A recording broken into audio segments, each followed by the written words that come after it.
বসাতে হবে। এটা হলো 2 নম্বর। 3 নম্বরে হলো আমরা 3 নম্বর ফরজিয়াতের মধ্যে 3 নম্বরটা হলো উভয় হাত কোনই পর্যন্ত মাসে, এই মাসের বেলায় আবার আমরা পাক মাটিতে আমরা হাত লাগাবো। মাটি যদি বেশি লাগে আমরা ছেড়ে দেব। তারপরে প্রথম পদ্ধতি হলো আমরা এভাবে আমাদের হাতটা ডান হাত যখন আমরা মাসে করব তখন বাম হাতের তালুতে এভাবে আমরা বসাবো। এই হাতটা আমরা ঘুরিয়ে হাতের পিঠের অংশে, হাতের পিঠ হচ্ছে এখানে হচ্ছে পেট, প্রথমে পিঠের অংশে বলে মাসে করব, তারপরে এভাবে ঘুরে এভাবে আবার একবার আবার আমরা হাত আমরা একবার অলরেডি মাটিতে স্পর্শ করেছি। 2 নম্বরে আবার মাথা করে জন্য আমাদের ডান হাতে স্পর্শ দেওয়া মাটি এটা তো আছে। আবার আমরা বাম হাতে তো মাসে করব, তখন আমরা ডান হাতের তালুতে বাম হাতের উল্টা সাইড পিঠটা এভাবে আমরা বসাচ্ছি। এখন বাম হাতের পেট মাসে করব, ডান হাতের তালুটা আমরা ঘুরিয়ে নেব, তারপরে এইভাবে আমরা আবার মাসে করব। এই হচ্ছে তায়াম্মুমের ফরজ 3টি। 1 নম্বরে নিয়ম করা, 2 নম্বরে পাক মাটিতে হাত স্পর্শ করে লাগিয়ে তারপরে আমরা চুলের গোড়া থেকে পুরাটা চেহারা মুখ একবার মাসে, তারপরে আমরা আবার পাক মাটিতে হাত রেখে স্পর্শ করে তারপরে আবার আমরা যে পদ্ধতিতে বলেছি প্রথমে ডান হাত পরে বাম হাত এভাবে আমরা মাসে করে নিব, তাহলে আমাদের তায়াম্মুম আদায় হবে। এখন তায়াম্মুমের আরো কিছু সুন্নাত পদ্ধতি আছে, এত দীর্ঘ আলোচনা করলে আমাদের সময় হবে না। তবে তায়াম্মুম ভঙ্গের কিছু কারণ বলি, এই যে 3টি ফরজ আমরা আদায় করেছি এর মধ্যে সুন্নাতগুলো আরো কিছু আছে, অতএব এগুলো বললে আমাদের স্মরণ থাকবে না, প্রয়োজন নেই। এখন তায়াম্মুম ভাঙবে এই সকল কারণে এটা আমাদেরকে বুঝতে হবে। 1 নম্বরে যে সকল কারণে ওযু বন্ধ হয় ওই সকল কারণে তায়াম্মুম বন্ধ হয়। এটা ফতোয়া কিতাব হিদায়াত, হিদায়াত কিতাবে বর্ণনায় তায়াম্মুম ভঙ্গের যে সকল কারণ এখানে 3টি উল্লেখ করা হয়েছে। তায়াম্মুম ভাঙবে 3 কারণে, 1 নম্বর যে সকল কারণে ওযু ভাঙবে সে সকল কারণে তায়াম্মুম ভাঙবে। তারপরে এখানে আরো বলা হয়েছে তায়াম্মুম ভঙ্গের কারণগুলোর মধ্যে আরেকটি, যেমন আপনি নামাজ আদায় করে ফেলেছেন তাহলে এই তায়াম্মুম কি একবার নামাজ হয়ে গেছে, কিন্তু আপনি নামাজ আদায় করার জন্য তায়াম্মুম করেছেন কিন্তু আকস্মিক হঠাৎ করে আপনি নামাজ আদায়ের আগ মুহূর্তে পানি পেয়ে গেছেন, এমন অবস্থায় আপনার তায়াম্মুম ভেঙে যাবে। নিরাপদ যদি হয় তাহলে এই পানি দ্বারা আপনি ওযু করে নামাজ আদায় করবেন। অর্থাৎ সহজে যদি এই নামাজ আদায়ের আগ মুহূর্তে যদি আপনি পানি পেয়ে যান নিরাপদ, আপনার প্রাণহানি, ইজ্জতহানি বা রোগ বৃদ্ধির কোনো কারণ আর নাই, প্রাণহানিও হবে না, আপনি কোনো বিপদেও পড়বেন না। এমন হালতে নামাজ আদায় করে ফেলে শুধুমাত্র নামাজ আদায়ের জন্য তায়াম্মুম করেছেন, কিন্তু নামাজ আদায়ের আগ মুহূর্তে আপনি পানি পেয়ে গেছেন, আপনার তায়াম্মুম বন্ধ হয়ে যাবে, তখন আপনি সুন্দর করে ওযু করে নামাজ আদায় করতে হবে। এটা গেল দ্বিতীয় কারণ, তায়াম্মুম ভাঙা। 3 নম্বরে পানি ব্যবহার করতে যদি আগে যে অক্ষমতা ছিল এই অক্ষমতা যদি আপনার দূর হয়ে যায় তাহলে তখন আপনার কি হয়ে যাবে, ওযু করতে হবে। তায়াম্মুম করেছিলেন কিন্তু এখন পানি ব্যবহার করতে কোনো অক্ষমতা নাই, কোনো অসুবিধা হচ্ছে না, পানি সহজে মিলে গেছে, এটা আমার দ্বিতীয় কাজের মধ্যে অলরেডি ঢুকে গেছে। তবে এটাকে যে পালাটা কারণ সে বলতেছিলাম, আমি বললাম পানি ব্যবহারের অক্ষমতা যদি আপনার দূর হয়ে যায়, এখন পানি সহজে ব্যবহার করতে পারতেছে, কোনো অসুবিধা নেই, এমন হালাতে আপনার তায়াম্মুম ভেঙে যাবে। তাহলে আমরা তায়াম্মুমের মধ্যে জানলাম ফরজ কয়টা, 3টা। সবাই বলি তায়াম্মুমের ফরজ কয়টা, 3টা। এই 3 কারণে এই 3টি পদ্ধতিতে আপনি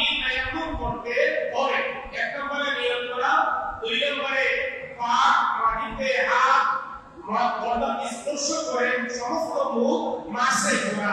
3 নম্বরে আবার পাক মাটিতে হাত মেরে তারপরে 2 হাতে কোমর পর্যন্ত 2 হাতের পেট এবং পিঠ সহ কমপ্লিটলি ভাবে মাসে করে দেওয়া।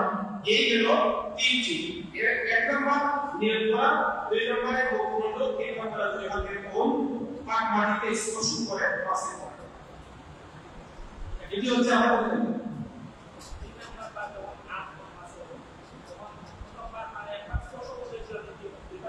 একবার স্পর্শ করতে হবে। যেহেতু আমরা প্রথম স্পর্শের মাধ্যমে 2 হাত করে ফেলেছি, শুধুমাত্র আমরা বাম হাতটা স্পর্শতা দিয়ে ডান হাত করেছি, আর ডান হাত আমাদের রয়ে গেছে অলরেডি, আমরা বাম হাত দিয়ে আবার সেটা কোনো অসুবিধা নেই।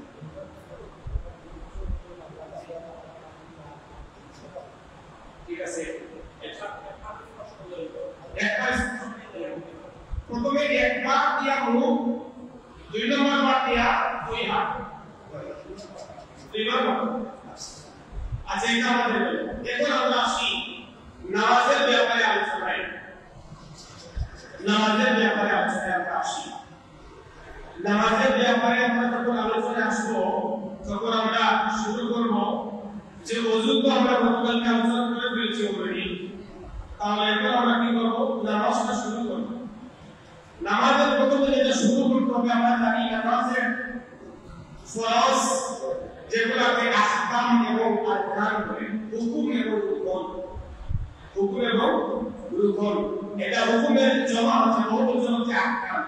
আহকাম আরকান 13 ফরজ। কতটা? আহকাম আরকান 13 ফরজ। এর মধ্যে 2টা ফরজ পাঠ করলে নামাজ হবে না, এটা নামাজ করতে হবে। আলহামদুলিল্লাহ, এখানে আপনারা যারা এসেছেন, এটা দীর্ঘদিন পরে হলেও আপনাদের নতুন করে জানা সুযোগ হয়েছে, অনেক পুরাতন আপনাদের জানা, এখন নতুন করে আপনারা জানবেন। এটা তো আমি মনে করেছিলাম যে এলাকার সব মানুষ এমন ধরনের মাহফিলে প্রশিক্ষণে অংশগ্রহণ করা জরুরি। তো মাশাআল্লাহ, এখানে আপনাদের অনেক উপস্থিতি গতকালও ছিল, আজকেও। তাই আমরা প্রথমে জানবো নামাজের আহকাম এবং আরকান হচ্ছে 13টি, অর্থাৎ ফরজ 13টি। এর মধ্যে আমাদের 7টি হচ্ছে বাহিরে, আর ভিতরে হচ্ছে 6টি। মোট কতটি? 13টি। আহকাম আরকান 13টি, ফরজ বাহিরে 7টি, ভিতরে 6টি। এটা সকলের আমি মনোযোগ আকর্ষণ করছি, আপনারা ভালো করে খেয়াল করবেন। প্রথমেই আমরা ফরজ ছাড়া নামাজ শুরু করা যাবে, এরপরে সুন্নাত আছে, পরবর্তীতে মুস্তাহাব আছে, এগুলো আমরা পরে বলছি। ফরজ আমাদের জন্য, ফরজ আমরা ওই জিনিসটাকে বুঝি, যেমন নবী করিম সাল্লাল্লাহু আলাইহি ওয়াসাল্লাম বলেছেন, কাআলাতুল ফারাইদা ওয়া আল্লাহ। রাসূলুল্লাহ বলেছেন, আমার সকল উম্মতের জন্য দিনের ইলম অর্জন করা ফরজ। যে পর্যন্ত ইলম ছাড়া একজন ব্যক্তি নিজের মুসলমানিত্ব পরিচালনা করতে পারে না, নামাজ, রোজা, হজ, যাকাত, হালাল হারাম, জায়েজ নাজায়েজ, এই বিষয়গুলো জানে না যে ব্যক্তি, ওগুলা জানার জন্য এতটুকু সমপরিমাণ সব ব্যক্তি আলেম, ইমাম, মুফতি, মুহাদ্দিস হওয়া লাগবে, এমনটা নয়। অর্থাৎ তাআল্লামুল ফারাইদা ওয়া আল্লামা। রাসূলুল্লাহ বলেন যে দিনের ইলম অর্জন করা তোমাদের সকলের জন্য ফরজ। তারপর অন্য হাদিসে রাসূল বলেছেন, তলাবুল ইলমি ফারিদাতুন আলা কুল্লি মুসলিমিন ওয়া মুসলিমা। রাসূলুল্লাহ বলেছেন, ফরজ সমপরিমাণে ইলম অর্জন করা সব মানুষের জন্য আবশ্যক। আচ্ছা, তাহলে আমরা প্রথমে জানবো নামাজের 13টি ফরজ সম্পর্কে। কতটি? নামাজের ভিতরে ফরজ কতটা? 13টি ফরজ। 1 নম্বরে আমাদের জন্য প্রয়োজন শরীর পাক। 1 নম্বরে কি প্রয়োজন? যদি কেউ শরীর অপবিত্র না পাক, এমত হালতে যদি নামাজ আদায় করে, ওই ব্যক্তির কি নামাজ হবে? সবাই আমরা বলতে হবে, কোন ব্যক্তির শরীর অপবিত্র, প্রস্রাবের ফোঁটা পড়ে গেছে, অন্য কোনো নাজাসাত লেগে আছে, ওই ব্যক্তির উপরে গোসল ফরজ, ওই ব্যক্তির উপরে গোসল ওয়াজিব। ওই ব্যক্তির শরীরের মধ্যে কোনো নাজাসাত প্রকাশিত বা অপ্রকাশিত, এমন ধরনের কোনো নাজাসাত লেগে আছে, এটা তার জানা আছে, তার শরীরে প্রস্রাব পড়েছে কিন্তু এটা শুকিয়ে গেছে, অথবা এমন কোন নাজাসাত লাগছে এটা শুকিয়ে গেছে, অথবা কোন নাজাসাত লুকায়িত আছে বা প্রকাশিত আছে, শরীর তার অপবিত্র, এই ব্যক্তি যদি নামাজ আদায় করে তাহলে কি তার নামাজ হবে? সবাই বলতে হবে নামাজ হবে। অর্থাৎ 1 নম্বরে ফরজিয়াতের মধ্যে 13টি ফরজিয়াতের মধ্যে 1 নম্বর হলো শরীর পবিত্র করা। কি করা? শরীর পাক পবিত্র করা। শরীর পবিত্র পাক ছাড়া নামাজ হবে না। তাহলে আমরা আহকাম আরকান 13 ফরজের মধ্যে বাহিরে যে 7টা এর মধ্যে 1 নম্বরে পাইলাম শরীর পবিত্র করা ছাড়া নামাজ হবে না, কোন অবস্থাতে হবে না। গতকালকে আমরা বলেছি, আজও আপনাদের শরণার্থে যেহেতু এটা গুরুত্বপূর্ণ কথা বলতে চাই, কোন ব্যক্তির উপর যদি গোসল ফরজ হয় আর তিনি ফরজিয়াত গোসলের যে নিয়ম না মেনে যদি গোসল করে, এমনি শরীরের মধ্যে পানি ডাললেন কিন্তু নাজাসাত দূর হলেও কিন্তু এটা ফরজিয়াত গুলা বাকি রয়ে যদি যায় তাহলে ওই ব্যক্তি কোনোদিন এভাবে পবিত্র হবেন না। আমরা ফরজ গোসলের মধ্যে প্রথমে আমরা জেনেছি যে প্রথমে নাজাসাত যেটি লেগে আছে এটা আমরা পবিত্র করব, তারপরে আমরা গড়গড়ার সহিত কুলি করব রমজান মাস ছাড়া। আর রমজানের মাসে গড়গড়া কুলি করতে গেলে আপনার রোজা ভেঙে যেতে পারে, অথবা শুধু রমজানে দরকার নাই, বাকি সময়গুলাতে গড়গড়া সহ কুলি করবেন। তারপরে নাকের নরম অংশ পর্যন্ত পানি পৌঁছাবেন, তারপর সমস্ত শরীর মাথা থেকে পায়ের তালু পর্যন্ত পানি আপনি শরীরের মধ্যে দিবেন। এই 3টি পদ্ধতিতে ফরজ গোসল আপনার আদায় হবে, ফরজিয়াত আদায় হবে, আপনার শরীর পবিত্র হবে। আর নামাজ শুরু করার 13টি ফরজের মধ্যে আহকাম এবং আরকান যেটা আমরা মনে করি আহকাম 13, আমরা মনে করি 7টা, আর আরকান মনে করলাম 6টা। তো 1 নম্বরে হলো শরীর পবিত্র করা। এর উপরে আর কথা বলতে চাই না, যেহেতু গতকালও বলেছি আজও বলে ফেলেছি। তাহলে আমরা শরীর পবিত্র রাখতে হবে। জামা ভিন্ন জিনিস, শরীর শুধু শরীর পবিত্র। 2 নম্বরে কাপড়, আমাদের জামা যেটা 2 নম্বরে, 1 নম্বরে শরীর, 2 নম্বরে জামা বা কাপড় যেটি দ্বারা আমরা নামাজ আদায় করব, এটা পবিত্র হতে হবে। এটা পবিত্র হওয়া ছাড়া আপনার নামাজ হবে না। তবে একটা কথা বলে রাখি, এই যুগ তো এখন আর নাই, বলার প্রয়োজন নাই, কিন্তু মাসালা জানার সুবিধার্থে কোন ব্যক্তি যদি কোনো কারণে কোথাও বিপদে পড়ে যায়, তার জামা নেই, এমত হালতে সে মাটি শরীরে মেখে নামাজ আদায় করতে পারবে। মাটিও না পেলে সে যদি একাকী হয় নামাজ আদায় করতে পারবে, এতে কোনো অসুবিধা নেই। তবে এটা এই যুগে এখন আর নেই। তাহলে শরীর পাক, 1 নম্বরে শরীর পাক, 2 নম্বরে জামা বা কাপড় পবিত্র, 3 নম্বরে যে জায়গাতে আমরা নামাজ আদায় করব নামাজের জায়গাটা পবিত্র হতে হবে। নামাজের জায়গা পবিত্র, মনে করেন এই মসজিদ, এই মসজিদে এখানে টাইলস আছে, মাটি আছে বা সিমেন্ট বালু দিয়ে মসজিদ পাকাকরণ আছে, পবিত্রতার ব্যাপারে শুধু বাহ্যিকতা নয়, কিছু আন্তরিকতাও এখানে আছে, কিছু আত্মিকতাও আছে। যেমন সুদের টাকার মাধ্যমে যদি কোনো একটি অংশে টাইলস 1 টুকরা লাগানো হয়, যতদিন এটা থাকবে ততদিন পর্যন্ত এটা অপবিত্র। এর জন্য মসজিদ পরিচালনা কমিটি যারা আছেন সকলের জন্য গুরু দায়িত্ব হলো হালাল হারাম যাচাই বাছাই করে মানুষের টাকাগুলা মসজিদের ফান্ডে আনা। যার তার টাকা আনলেন সুদ ঘুষ অর্থাৎ সব টাকা, অর্থাৎ যিনি দিলেন তার টাকাটা হালাল নয়, তার টাকা এনে আপনি মসজিদ নির্মাণ করলেন, আপনি সারাটা মসজিদকে অপবিত্র করলেন। এর জন্য যেহেতু যেভাবে আপনাদের মসজিদ পরিচালনা কমিটি হিসাবে আল্লাহর কাছে এবং মানুষের কাছে সম্মান আছে, ঠিক এইভাবে আপনাদের দায়বদ্ধতাও আছে। এই বিষয়টা আমাদের খেয়াল রাখা দরকার। আপনি সুদের টাকা দিয়ে মসজিদ 2 তলা করলেন, এসি লাগাইলেন 4টার জায়গা 8টা, মনে করলেন যে অনেক কাজ করে ফেলেছি, কিন্তু সব হারাম টাকা। এভাবে যদি মসজিদ তৈরি করেন হারাম টাকার মাধ্যমে, তাহলে এর দায়বদ্ধতার জন্য আল্লাহর আদালতে আপনাকে কাঠ গড়ে দাঁড়াতে হবে। তাহলে নামাজের জায়গাটা পবিত্র লাগবে, কোন ধরনের নাজাসাত যেন না থাকে। তবে যদিও কোন ধরনের নাজাসাত যদি শুকিয়ে যায় আর এর উপরে যদি যায় নামাজ বিছিয়ে নামাজ আদায় করে ফেলেন, অন্য কোনো জায়গায় নামাজ আদায়ের ব্যবস্থা নেই, তাহলে ওই ব্যক্তির জন্য নামাজ হয়ে যাবে।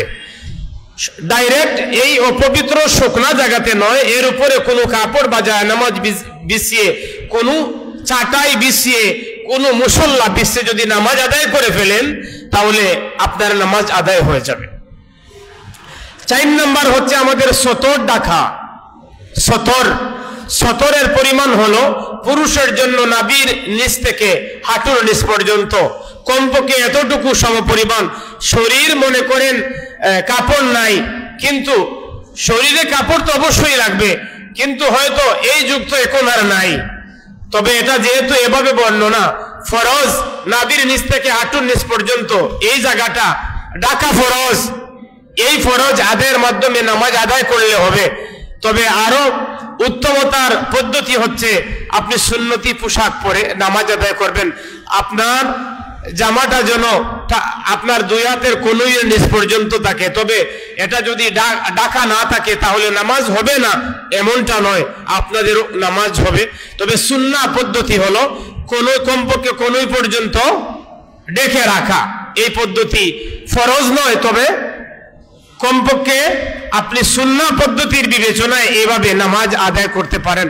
প্রচন্ড গরমের কারণে অনেক ব্যক্তি হয়তো শর্ট পরেছেন, এতে কোনো অসুবিধা নেই, বা এটা প্রচন্ড গরম ছাড়াও হয়তো ওনার জামা পোশাক ব্যবহারের সুবিধার্থে তিনি পরেছেন, আর এই শর্ট হাতা কাপড় দ্বারা নামাজ আদায় করলেও নামাজ আদায় হবে, এতে নামাজের কোনো ক্ষতির কিছু নাই। 5 নম্বর কিবলামুখী হওয়া। নামাজ আদায় করার জন্য আপনি কিবলাটাকে স্থির করতে হবে। আপনি জানেন কিবলা আমাদের বাংলাদেশ থেকে পশ্চিম দিকে, আর এটা মূলত কিবলা হয় খানায়ে কাবাকে লক্ষ্য করে। যদি কোনো ব্যক্তি কোনো দেশের অবস্থানটা যদি খানায়ে কাবার দক্ষিণে যদি হয়, ওই ব্যক্তিদের জন্য কিবলা হলো উত্তর দিকে। যে সমস্ত ব্যক্তিদের অবস্থান, দেশের অবস্থান খানায়ে কাবার পশ্চিমে, তাদের জন্য কিবলা পূর্ব দিকে। কোন ব্যক্তির খানায়ে কাবার অবস্থানের দিক বিবেচনায় তার বাড়ি হচ্ছে খানায়ে কাবার উত্তরে, উনার কিবলা দক্ষিণ দিকে। আমাদের জন্য আমাদের দেশ থেকে, এই উপমহাদেশ থেকে খানায়ে কাবা পশ্চিম দিকে, এর জন্য আমরা কিবলামুখী হই। এখানে পশ্চিমমুখী হওয়া শর্ত নয়, এটা কিবলামুখী হওয়া শর্ত। আমাদের জন্য 5 নম্বর নামাজ আদায়ের পদ্ধতিগুলোর মধ্যে আমাদের জন্য 5 নম্বর ফরজ হচ্ছে কিবলামুখী হওয়া। ভালো করে জানা যে আপনার জন্য কিবলা কোন দিকে। যেদিকে কিবলা এই দিকে আপনার মুখ করে, এদিকেই আপনার দাঁড়ানো ফরজ। এটা গেল 5 নম্বর। 6 নম্বর আমাদের জন্য ফরজ হলো নামাজ আদায়ের বেলায় ওয়াক্ত মতো নামাজ আদায় করা। এমর্মে কোরআনে কারিমে আল্লাহ বলেছেন, ইন্নাস সালাতা কানাত আলাল মুমিনিনা কিতাবাম মাওকুতা। আল্লাহ পাক বলেন, নির্ধারিত সময়ে নামাজ আদায় করা প্রত্যেক মুমিন নরনারী যারা সকলের জন্য ফরজ। নির্ধারিত সময় ওয়াক্ত মতো নামাজ আদায় করা। তবে এখানে একটা কথা বলে রাখি, ওয়াক্তের আগে আজান দিলেও সেই আজানে নামাজ হবে না। ওয়াক্ত না ঢুকার আগে আজান দিলে এই আজান বাতিল। নামাজ হবে আজান ছাড়াও, কিন্তু আজান যেটা দিয়েছেন আজানটা বাতিল। আজান হতে হবে ওয়াক্ত ঢুকার পরে, নামাজও আদায় করতে হবে উপযুক্ত ওয়াক্ত মতো। গেল 6টা। 7 নম্বর নামাজের নিয়ত করা। আপনি যে ওয়াক্ত নামাজ আদায় করবেন, এই ওয়াক্তের, এই ফরজ নামাজের বা সুন্নাত নামাজের এই ওয়াক্তের, এই সময়ের, যেমন ফজরের ফরজের নিয়ত করবেন, ফজরের সুন্নাতের নিয়ত করবেন। এখন ফজরের টাইমে যদি আপনি জোহরের ফরজের নিয়ত করেন, আপনি ফজরের টাইমে যদি জোহরের সুন্নাতের নিয়ত করেন, তাহলে আপনার নিয়ত উল্টাপাল্টা হয়ে গেল। তাহলে আমাদের জন্য 7 নম্বর ফরজ হলো আমরা যেই ওয়াক্তের নামাজ, এই ওয়াক্তের নামাজের নিয়ত আদায় করা। নামাজের নিয়ত আমরা করব। এইগুলো 7টা। তাহলে আমাদের ফরজ কতটা? 13টা। এর মধ্যে গেল কয়টা? 7টা। বাকি 6টা যেগুলা নামাজের ভিতরে খুবই গুরুত্বপূর্ণ। আর উপরের গুলা তো নামাজের সাথে সম্পর্কিত, কিন্তু নামাজের ভিতরে ওগুলা নয়, এগুলা নামাজের বাইরে। নামাজের বাইরে 60টি ফরজ আর ভিতরে 6টা ফরজ। যেমন নামাজের ভিতরে নয় আপনার জামা কাপড়, পবিত্রতা, সতর ডাকা, কিবলামুখী হওয়া, তারপরে ওয়াক্ত মতো নামাজ আদায় করা, নিয়ত করা, এগুলা নামাজ আদায়ের পদ্ধতির মধ্যে গুরুত্বপূর্ণ আমাদের ফরজ, এটা আমাদেরকে বুঝতে হবে। এখন নামাজের ভিতরে হচ্ছে আমাদের জন্য কয় ফরজ? নামাজের ভিতরে আমাদের জন্য হচ্ছে 6টা ফরজ। কয়টা? 6টা ফরজ। এগুলা কি কি আমাদের জানার দরকার। 1 নম্বরে তাকবীরে তাহরিমা বলা। কোন ব্যক্তি নামাজে দাঁড়ালেন কিন্তু তাকবীরে তাহরিমার প্রতি কোনো খেয়াল নাই, আপনার নামাজ হবে না। তাকবীরে তাহরিমা, এটা ইমাম সাহেব যখন আল্লাহু আকবার বলেন, তাকবীরে তাহরিমার একটা সীমাবদ্ধতা আমি বলেছি যে এতটুকু সময় তাকবীরে তাহরিমার সময় বলেছি। যেমন কেউ কেউ বলেছেন যে সানা পর্যন্ত, কেউ কেউ বলেছেন সূরা ফাতিহা পর্যন্ত। তবে উত্তম হলো যখন ইমাম সাহেব আল্লাহু আকবার বলবেন সাথে সাথে আপনি আর কোন ধরনের দেরি না করে সাথে সাথে আল্লাহু আকবার বলা। সাল্লাল্লাহু আলা সাইয়্যিদিনা ওয়া মাওলানা মুহাম্মদ ওয়া আলা আলিহি ওয়া আসহাবিহি ওয়া সাল্লাম। সাল্লাল্লাহু আলা সাইয়্যিদিনা ওয়া মাওলানা মুহাম্মদ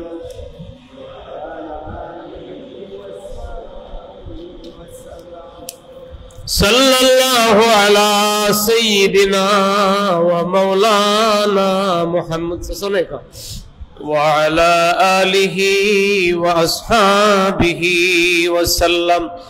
সুবহানাল্লাহি ওয়া বিহামদিহি সুবহানাল্লাহিল আযীম ওয়া বিহামদিহি আস্তাগফিরুল্লাহ ইন্নাল্লাহা গফুরুর রহিম। সবাই একটু খেয়াল করে শুনেন, আর আপনারা শুনতেছেন এটা আমি বুঝতেছি। তো আমাদের নামাজের ভিতরে 6টি ফরজ, এর মধ্যে আমাদের জন্য খুবই গুরুত্বপূর্ণ হলো তাকবীরে তাহরিমা। আল্লাহু আকবার বলে যে তাকবীরের মাধ্যমে নামাজ শুরু হয় এটাকে তাকবীরে তাহরিমা বলে। রুকুর তাসবিহ, সিজদার তাসবিহ, রুকুতে যাওয়ার তাসবিহ, ওঠার তাসবিহ, সিজদায় যাওয়ার তাসবিহ, সিজদায় ওঠার তাসবিহ, খাড়া হওয়ার তাসবিহ, এগুলোকে তাকবীরে তাহরিমা বলে না। নামাজ শুরু করবেন যে তাকবীরের মাধ্যমে এটাকে তাকবীরে তাহরিমা বলে। সবাই খেয়াল করেন, সবাই খেয়াল করেন। 2 নম্বর, আমরা দাঁড়াইয়া নামাজ আদায় করব। এ ব্যাপারে তো দীর্ঘ আলোচনা।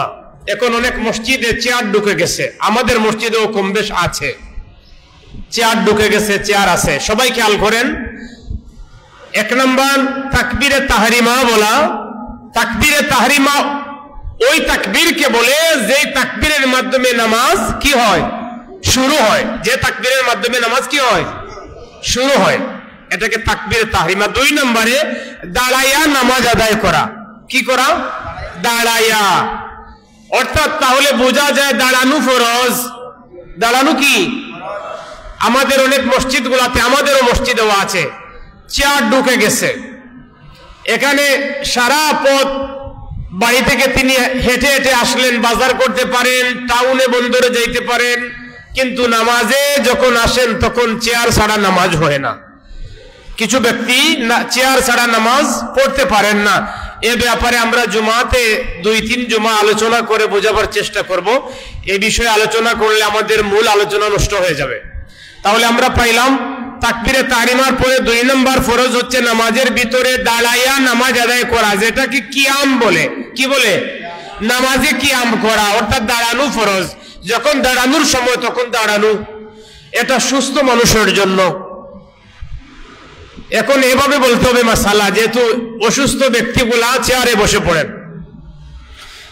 কিন্তু আমি বলবো যেই মানুষ সারা রাস্তা হেঁটে হেঁটে আসতে পারলেন তিনি দাঁড়াইতেও পারেন, এটা আমি 100% মনে করি, দাঁড়াইতে অসুবিধা নেই।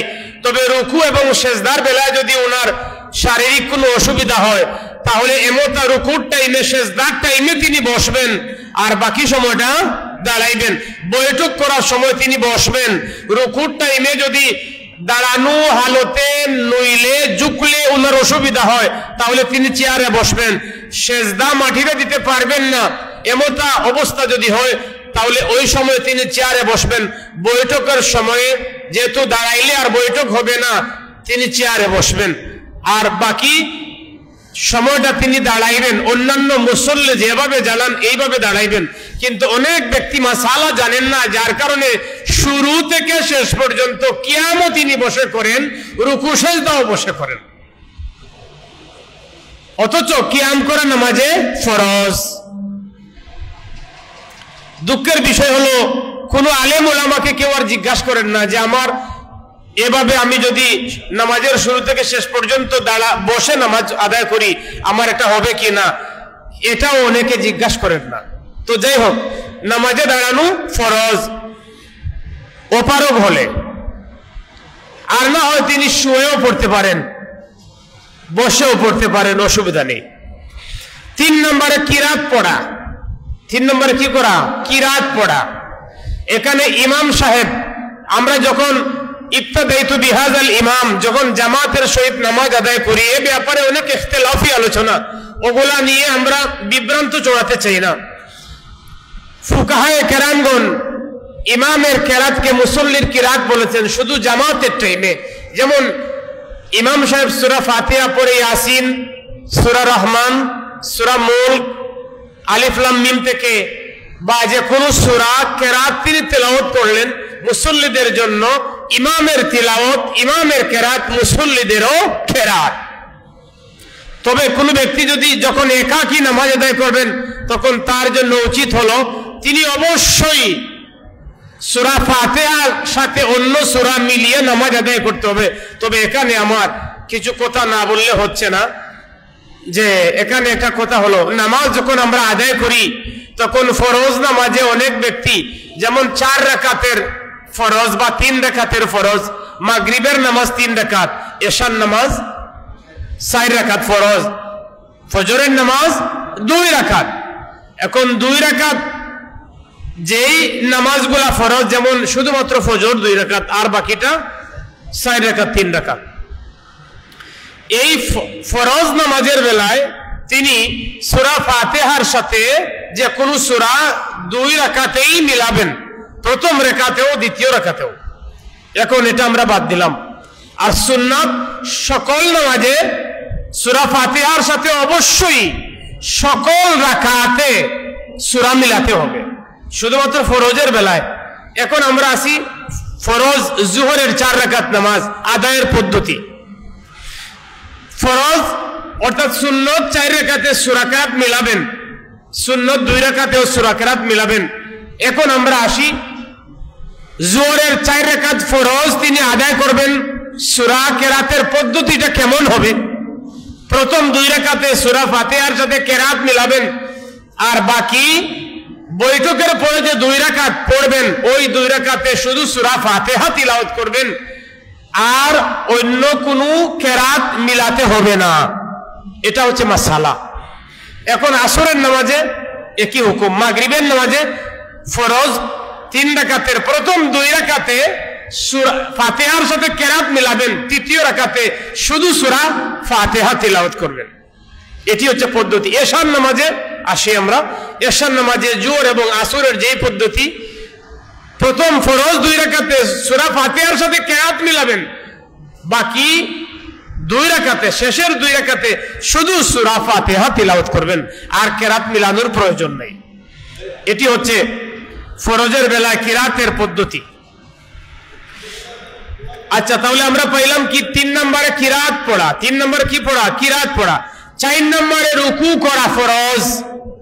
রুকু করা, রুকু করা হচ্ছে ফরজ। রুকু করা কি ফরজ? সবাই কথা বলি, মনে হয় আমাদের খেয়াল হচ্ছে না। রুকু করা কি ফরজ। রুকু কিভাবে করব, আদায় পদ্ধতিটা কেমন, এটা আমাদের জানার দরকার। অনেক ব্যক্তি আছে কোমর থেকে মাথা এক হাত উপরে বা আধা হাত উপরে থাকে, অর্থাৎ ওনার খাম খেয়াল খুশি মতো তিনি রুকু করতেছেন, কিন্তু আদায় পদ্ধতিটা কি রূপ এটা আমাদের জানার দরকার আছে না? জানার দরকার আছে। রুকু করা তো আদায় পদ্ধতিটা আমি পরে বলছি, প্রথমে বর্ণনাটা দিয়ে যাই, তারপরে সেজদা। সেজদাটাও আমরা কিভাবে করব? আমরা আমাদের মাথার দুই সাইডের তালুর দুই পাশ থেকে এক হাত আধা হাত দূরে দূরে হাত রেখে খেয়াল খুশি মতো নাকি কোন পদ্ধতিতে এটা পরে বলছি। তাহলে আমরা পাইলাম 4 নম্বরে রুকু করা ফরজ, 5 নম্বরে সেজদা করা ফরজ, 6 নম্বরে শেষ বৈঠক করা। বৈঠকে আমরা তাশাহুদ পড়ি, তারপরে আমরা দুরূদ শরীফ পড়ি, তারপরে আমরা কি পড়ি? আল্লাহুম্মা ইন্নী যালামতু পড়ি। এভাবে আমরা পড়ি, এগুলা পরবর্তীতে বলতেছি। এখন কোন ব্যক্তি যদি এখানে যে আমরা ফরজগুলা বললাম 13টা, এর মধ্যে যদি কোনো একটি ফরজ ওনার ভুল পড়ে যায় তাহলে তিনি কি করবেন? পুনরায় দৌড়াইতে হবে। ফরজ বাদ দিয়ে তিনি সৌ সেজদা আদায় করলে নামাজ হবে না, ফরজ বাদ দিলে নামাজ হয় না, তিনি এটা দোহরাতে হবে। তারপরে নামাজের ওয়াজিব, এটা বিশাল আলোচনা, ওগুলা করলে আমাদের আদায় পদ্ধতি বা আলোচনার পদ্ধতি অনেক লম্বা হয়ে যাবে। নামাজের ওয়াজিবের মধ্যে কয়েকটা আমরা বলে ফেলি, কয়েকটা। এখানে নামাজের ওয়াজিব পদ্ধতি কেউ কেউ বলেছেন 14টি, কেউ কেউ 16টি, আমরা 16টি ধরে নিলাম। এর মধ্যে সূরা ফাতিহা তিলাওয়াত করা, ফাতিহার সাথে অন্য সূরা মিলানো, রুকু সেজদায় দেরি করা। কি করা? রুকু সেজদায় মুরুগ যেভাবে খায় এভাবে টুকর টুকর টুকর টুকর এভাবে সেজদা রুকু করলে নামাজ হবে না। ওয়াজিব তরক হলে নামাজ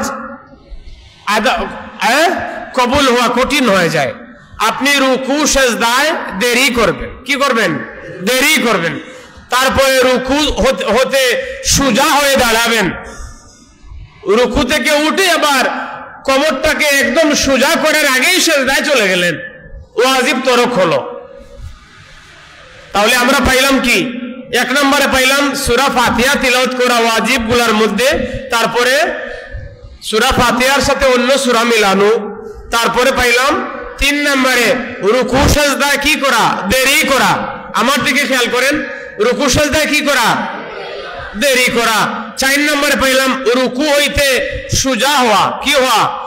সোজা হওয়া, খাড়া হওয়া, দাঁড়ানো। রুকু থেকে আপনি উঠবেন, রুকু থেকে উঠে তারপর আপনি সোজা হয়ে দাঁড়াবেন স্থির ভাবে, কমপক্ষে 1 তাকবীর পরিমাণ, একটা তাসবিহ, যেমন সুবহান রাব্বিয়াল আযীম বা সুবহান রাব্বিয়াল আলা বা আল্লাহু আকবার, এটা বলতে যত সময় লাগে কমপক্ষে এতটুকু পরিমাণ আপনি দাঁড়ানো আপনার জন্য ওয়াজিব। শুধু রুকু থেকে উঠে আবার তাড়াতাড়ি সিজদায় চলে গেলেন, খাড়া হইলেন না, ওয়াজিব তরক করলেন। তবে এখানে তাসবিহ আছে, এটা আমি পরে বলতেছি, আলোচনায় আসবে। 5 নম্বরে 2 সেজদার মাঝখানে সোজা হয়ে বসা। এক সেজদা দিয়ে সোজা না হয়ে তাড়াতাড়ি সেজদায় চলে গেলে ওয়াজিব তরক হবে। অর্থাৎ আপনি যখন সেজদার থেকে উঠবেন, উঠে সোজা হয়ে বসবেন, বসে কমপক্ষে একটা তাসবিহ সমপরিমাণ সময় বসবেন। আর দোয়া পড়লে তো আরো বেশি বসা লাগে। তাহলে আপনি এক সেজদা থেকে উঠে আরেক সেজদা যাওয়ার আগে সোজা হয়ে বসবেন। তারপরে আমাদের জন্য হলো 6 নম্বরটা হলো আমরা 4 রাকাত বা 3 রাকাত বিশিষ্ট নামাজের দ্বিতীয় রাকাতে আমরা বসবো, বসে আমরা তাশাহুদ পড়বো। তাশাহুদ কি? সবাই আমরা মশক করি, আত্তাহিয়াতু লিল্লাহি ওয়াস সালাওয়াতু ওয়াত তাইয়্যিবাতু আসসালামু আলাইকা আইয়ুহান নাবিয়্যু ওয়া রাহমাতুল্লাহি ওয়া বারাকাতুহু আসসালামু আলাইনা ওয়া আলা ইবাদিল্লাহিস সালিহিন আশহাদু আল্লা ইলাহা ইল্লাল্লাহু ওয়া আশহাদু আন্না মুহাম্মাদান আবদুহু ওয়া রাসূলুহু। তাশাহুদ, আত্তাহিয়াতু, এটার নাম কি? তাশাহুদ। সবাই বলি, আত্তাহিয়াতুর নাম কি? তাশাহুদ। এটা আমরা ভালোভাবে শিখবো। যারা জানি না, নামাজ শিক্ষা আছে আমাদের মক্তবগুলাতে, যে কায়দা পড়ানো হয় ওগুলাতে আছে। অনেক ব্যক্তি কোরআন তিলাওয়াত শিখেছেন ছোটবেলা, কিন্তু এখন ভুলে গেছেন। আপনি চরম গুনাহগার। কিয়ামতের দিনে আল্লাহর কাছে এর জন্য জবাব দিতেই হবে। আপনি কেন ভুললেন, কি কারণে, জবাব দেওয়া লাগবে। অতএব যারা কোরআন তিলাওয়াত জানতেন ভুলে গেছেন, চেষ্টা করে আবার শুধরে নেন। যারা জানেন না, মৃত্যুর আগ পর্যন্ত চেষ্টা চালিয়ে যান যাতে কোরআন তিলাওয়াত শিখতে পারেন। কোরআন তিলাওয়াতকারী ব্যক্তির মর্যাদা এত বেশি, আল্লাহ পাক যখন কোরআন, অর্থাৎ যাদেরকে কোরআনের খাতিরে জান্নাতে দিবেন, তাদেরকে বলবেন যে তুমি কোরআন তিলাওয়াত করো। আপনি যতটা আয়াত তিলাওয়াত করতে থাকবেন, ততটুকু আয়াত, যতটা আয়াত বেশি পড়বেন, আল্লাহ তাআলা আপনার মর্যাদাকে ততটুকু উন্নত করে দিবেন। সুবহানাল্লাহ। শুদ্ধ করে তিলাওয়াত করতে হবে, সহি শুদ্ধ তিলাওয়াত লাগবে। নামাজে আপনি তাশাহুদ পড়েন, দুরূদ শরীফ পড়েন, সানা সুবহানাকা পড়েন, দোয়ায়ে কুনুত পড়েন, দোয়ায়ে মাসুরা পড়েন, সূরা ফাতিহা পড়েন, সূরা ফিল পড়েন, কুরাইশ পড়েন, নাস, ফালাক, ইখলাস, কাউসার যা পড়েন সবগুলা ভুল পড়লে হবে না শুদ্ধ লাগবে? ভুল পড়লে হবে না শুদ্ধ লাগবে? শুদ্ধ লাগবে। আপনি বেশির দরকার নাই, 4টা সূরা শুদ্ধ করে তিলাওয়াত শিখে ফেলেন। আপনার নামাজে 4টার উপরে তো লাগবে না। যেমন 4 রাকাত সুন্নত নামাজে 4টা সূরা লাগবে। সূরা ফাতিহা আলাদা, পরে আপনি সারা, যদি আপনি ফিল থেকে নাস পর্যন্ত 10টা নাও পারেন, তাহলে আপনি মাত্র 4টা সূরা শিখে, সহি শুদ্ধ তিলাওয়াত শিখে আপনি নামাজের ভিতরে তিলাওয়াতের যোগ্যতা অর্জন করেন। আর যদি সম্ভব হয় সূরা ফিল থেকে নাস পর্যন্ত 10টা সূরা আপনি তিলাওয়াত শিখে নেন শুদ্ধ করে। শুদ্ধ তিলাওয়াত ছাড়া নামাজ আপনার আদায় হবে না। সাল্লাল্লাহু আলা সাইয়্যিদিনা ওয়া মাওলানা মুহাম্মদ ওয়া আলা আলিহি ওয়া আসহাবিহি। তাহলে আমরা পাইলাম 3 রাকাত বা 4 রাকাত নামাজের 2 রাকাতের সময় আমরা বসবো, বৈঠক করব মধ্যখানে। বৈঠক করে আমরা কি পড়বো? তাশাহুদ, আত্তাহিয়াতু, যেটা আমরা একটু আগে মশ করেছি, এটা আমরা পাঠ করব। তাশাহুদ পড়ার পরে আপনি দাঁড়াবেন। 7 নম্বরে উভয় বৈঠকে আমরা তাশাহুদ, আত্তাহিয়াতু পড়বো। এটা তো বলেই ফেলেছি, তাশাহুদ পড়বো। বৈঠক করা আর ওয়াজিব, 7 নম্বর ওয়াজিবের পদ্ধতি হলো তাশাহুদ পড়া। বসলেন, বসে কি করবেন? তাশাহুদ পড়বেন, তাশাহুদ পড়বেন। তারপরে 8 নম্বরে ইমামের জন্য কিরাত আস্তে ও জোরে পড়া। ইমামের জন্য, ইমামের আসর, যোহর, এই 2 ওয়াক্তে ইমাম সাহেব তিলাওয়াত করবেন কি? আস্তে আস্তে। আর মুসল্লিও যখন তিলাওয়াত করবেন তখন তিনিও আস্তে আস্তে পাঠ করবেন। তো ইমামের জন্য এই 2 ফরজ নামাজে আস্তে আস্তে তিলাওয়াত করা, ঠিক আছে? আস্তে আস্তে। সুন্নাত নামাজগুলোতেও আস্তে আস্তে, নফল নামাজগুলোতেও আস্তে আস্তে তিলাওয়াত করা। তারপরে ইমামের জন্য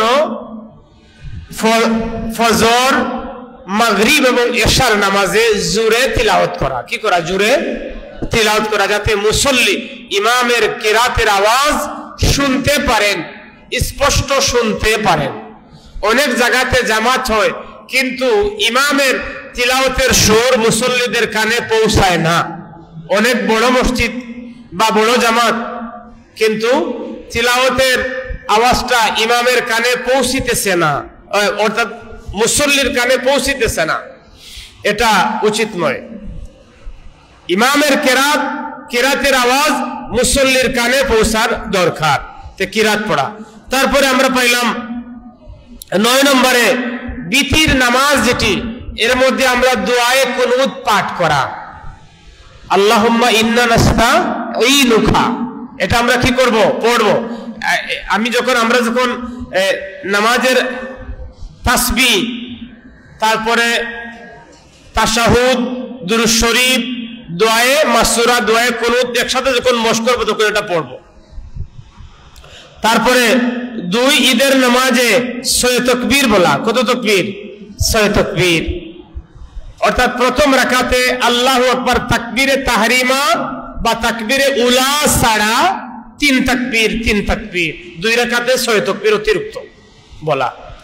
আর ইমাম সাহেবের সাথে যখন মুসল্লি নামাজ পড়বেন বা একা একা পড়বেন তখন মুসল্লির জন্য তাকবীরগুলা বলতে হবে, বলা ওয়াজিব। যেমন মাগরিবের নামাজে আমরা আল্লাহু আকবার ইমাম সাহেব বললেন, এখন আমরাও আস্তে আস্তে আল্লাহু আকবার বলবো। ইমাম সাহেব যখন রুকুতে যাবেন আল্লাহু আকবার বলে তখন আমরাও রুকুতে যাব। তারপরে আমরা উঠবো, ইমাম সাহেব যখন সামি আল্লাহু লিমান হামিদা বললেন আমরাও বলবো। আমরা রুকু থেকে উঠে সিজদা যাওয়ার আগে রব্বানা ওয়া লাকাল হামদ আমরা এটা বলবো। তারপরে আরো দোয়া আছে বলা যায়, আচ্ছা এটা আমরা পরবর্তীতে বলতেছি। তারপরে ফরজ নামাজে প্রথম 2 রাকাতকে কিরাতের জন্য নির্ধারণ করা। এখানে ওই যে আমাদের একটা বিষয় আছে নামাজে কিরাতের তারতিব, এটা বলা আমাদের খুব জরুরি। যেমন সূরা ফাতিহা তিলাওয়াতের পরে নাস পড়লেন প্রথম রাকাতে, পরে ফালাক পড়লেন, এটা উল্টা হয়ে গেল, তারতিব ঠিক রইল না, নামাজ আদায় হবে, তবে এখানে কিরাহিয়াত মাকরুহ ঢুকে গেল, সুন্নাত পদ্ধতি উল্টা হয়ে গেল। এর জন্য তারতিব ঠিক রেখে কেরাত পাঠ করা জরুরি, এর জন্য বলা হয়েছে। ইমাম সাহেবের জন্য বা মুসল্লিদের জন্য হুশ করে নেওয়া যে প্রথমে কোনটা পড়তেছি পরে কোনটা পড়বো, যেন আগ পিছ না হয়। তিলাওয়াতে নামাজ হবে, এটা বলতেছি না হবে না, নামাজ হবে, তবে তারতিবটা ঠিক রইল না, সুন্নাহ পদ্ধতির খেলাফ হলো। অনেক বড় ধরনের সওয়াব থেকে বঞ্চিত হওয়া।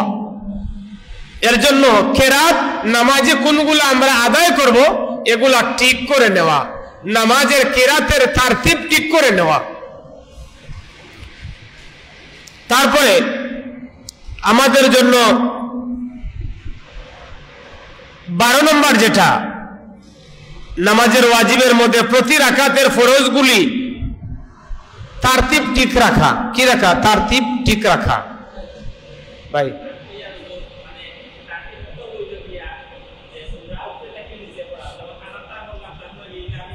ওঠা ওঠা ওঠা প্রথমটা উপরে। হ্যাঁ, তারতিব বলতে এখানে আমাদের সম্রাট চৌধুরী ভাই বিষয়টাকে আরো ক্লিয়ারের জন্য বলেছেন যে আমরা যখন কেরাত পাঠ করব প্রথমে যদি মনে করেন আমরা সহজে যেগুলো আমাদের জানা আছে এগুলার মধ্যে থাকি, কোরআনের বিশাল কেরাতের মধ্যে ঢুকলে হয়তো আমাদের অনেকের বুঝতে কঠিন হবে। যেমন আমরা 10টি সূরার মধ্যে সূরা ফাতিহা ছাড়া প্রথমে পাইলাম সূরা ফিল, আলাম তারা কাইফা ফাআলা রাব্বুকা বিআসহাবিল ফিল। আপনি 4 রাকাত, 3 রাকাত বা 2 রাকাতের নামাজ যদি আদায় করেন তাহলে আপনার জন্য নামাজের তারতিব, তিলাওয়াতের তারতিবের বেলায় নিয়ম পদ্ধতি হলো, সুন্নাহ পদ্ধতি হলো সূরা ফাতিহার পরে আপনি সূরা ফিল তিলাওয়াত করলেন, দ্বিতীয় রাকাতে সূরা কুরাইশ লিলাফি কুরাইশিন পড়লেন, তৃতীয় রাকাতে সূরা মাউন পড়লেন, চতুর্থ রাকাতে সূরা কাউসার ইন্না আতাইনা পড়লেন।